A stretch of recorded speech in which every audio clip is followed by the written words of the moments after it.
斬新です。桃鉄です。ラセンということで始まりましたラセンラジオ。この番組は日々私が、思ってること、おすすめの漫画、映画、音楽、テレビの感想、あと社会的なねことなんかをお話しておる番組でございます。今日はそうですね、昨日この話をしたいなと、昨日話というか昨日の続き、好きなものの話の続きでもありますが、桃鉄の話をしたいと思いますね。今もうすでに200万本売れていると、すごいですよね。なかなかそこまでコンシューマーキーで、ね、本数伸ばすのは珍しいですよ。でファミ通をね立ち読みして今週のランキングみたいなのが載ってるじゃないですか。で見たら桃鉄がやっぱ1位でしたね。桃鉄1位で、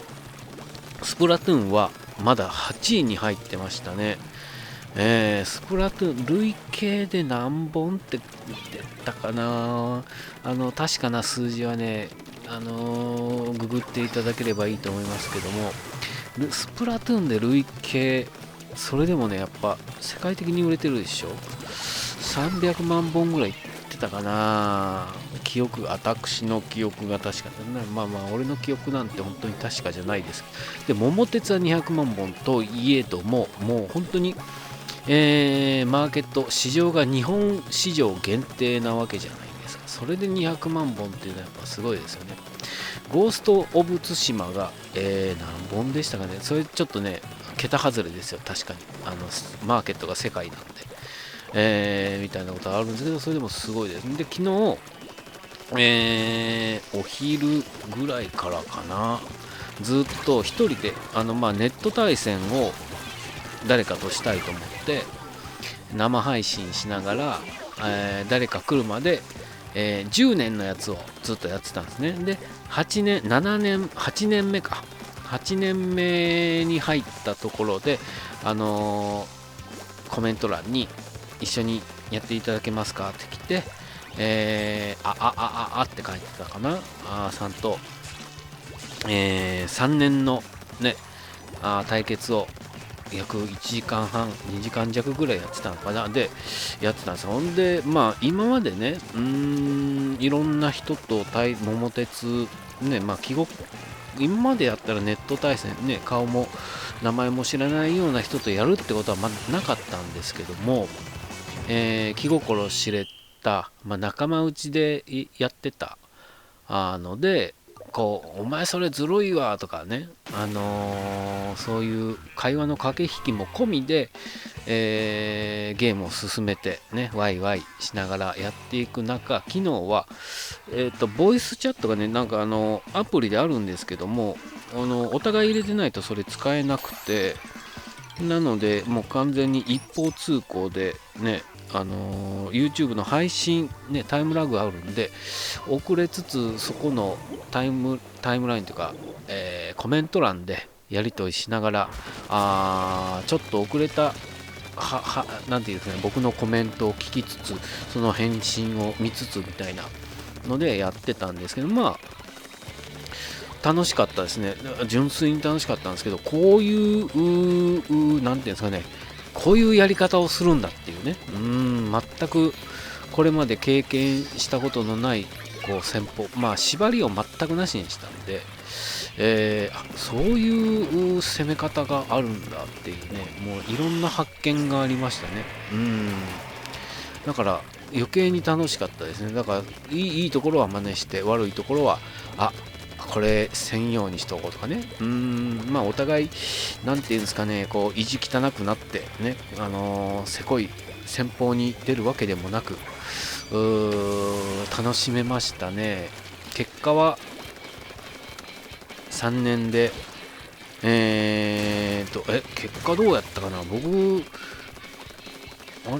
最終的にエンマが勝ったのかな。あれ俺が勝ったのかな、もうそんなことすら忘れちゃったけども、今配信の録画を見ましょう。まあ後腐れなくというかね、本当に楽しく、こんな楽しく終われるんだっていうね、本当に楽しかったですね。最終的にちょっと待ってね、今確認しておりますので、途中で通信状況が悪くなって、僕 Wi-Fi でつなげてて、スイッチを有線じゃなくてね、で配信してるパソコンも同じ Wi-Fi でつないでて、で配信を見ているiPad も同じ Wi-Fi でっていうので、なんですかね、通信エラーがよくというかちょくちょく起こるんですね。重たくなっちゃって、で途中で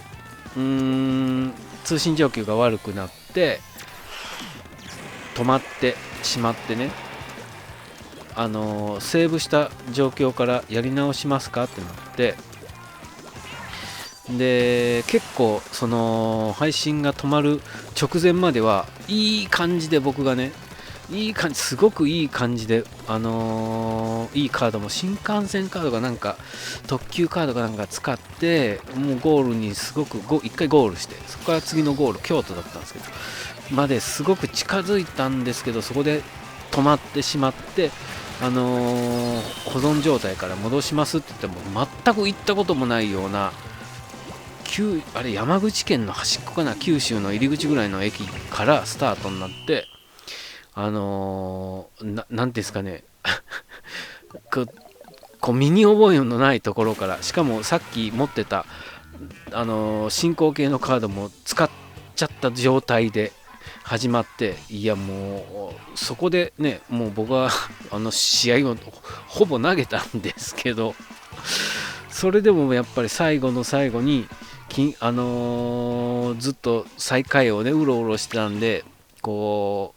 女神が現れてね、いいカードをくれるわけですよ。サミットカード2枚に、それから進行形のカードだったかな、何だったかなをくれて、でボンビーついてるところ、そろそろキングボンビーになるんじゃないかっていう段になって、サミットを起こしてね、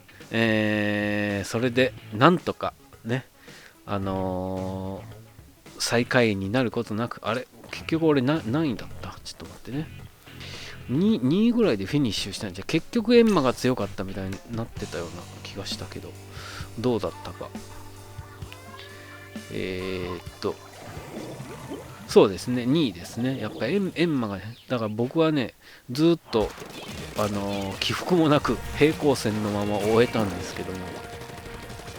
みたいなことがあって、いや本当に顔も名前も知らない人とでも普通に楽しめるっていうのはすごいゲームですよね。本当に e スポーツって言葉があるように、もう本当スポーツに近いなと。ね、昔は本当にゲームばっかりやってたバカになるよとかね、そんな時代でしたけども、いやいい時代になりましたね。スプラトゥーンね、その桃鉄の話をしながらね、背景はスプラトゥーンなんですけど、スプラトゥーンに関しても、ね、これもう完全にスポーツですよね。もっと早くに出会っておくべきだったとは思いながら、もっと早くに出会っていたらもっと早くにダメ人間になっていたのかもしれないけれども、いや本当に楽しかったですね。でそんな状況をね、昼間からずっと配信してやってたもんで、途中でね8年で止まってた10年のやつをその後ね一人でずっとやってたんですけど、それは何ですか、世界ランキングが出るんですね。で10年間でみんな同じ状況で、コンピューター2人相手に10年で勝負するみたいなモードがあって、全国ランキングとかあって、それがね1位が170億円近くいくんですね。でそれいくのかなと思ったら、結局僕もやっぱり160何億っていって、結果全国ランキング世世界ランキング、全国ランキング、6000何位とかでしたよ。だからもう競技人口もめちゃくちゃ、そらね、200万本売れてますから、そのうちの6000位ってことだから、まあまあ、普通ですわな。全員が全員やってるわけじゃないですもんね、全国ランキングに。って思いましたね。いや、すごいゲームですね、本当に。で、その後、その一部始終を、一部始終というか、ね、経緯を見てた、水道橋博士さんのクラブハウスにお邪魔してね、そんなことを話していたら、博士も昔、すごく、のめり込んで、桃鉄にのめり込んで、こうサイコロの出目、あと15マスだったら、どのサイコロいくつ振るのが一番効率がいいかみたいなのをこう確率計算をしたノートをつけたりして、で開発者の佐久間さんとも親交があってってみたいな話を聞いてね、僕がこう救う人っていうかね、なんていうんですか、こう近づく人は陣内もそうですけど、みんな桃鉄をやってるんだなって思いましたね。いや、それぐらい本当になんて言うんだろうな、これはね、すごい発明というか、発明ですよね。面白いゲームですわというのを感じました。はい、桃鉄のお話で、ぜひね、また僕も時間があればそうやってこう YouTube で配信しながら、野良福祉なんていうんですか、こう浪人のようにね、勝負を挑んでおりますので、ぜひ、スイッチ持って、ネット環境があって桃鉄できる方がいましたら、ぜひぜひ、ぜひ対戦してくださいと言っていただければ、時間作ってやりましょうというお話でした。ありがとうございます。チャンネル登録と高評価よろしくお願いします。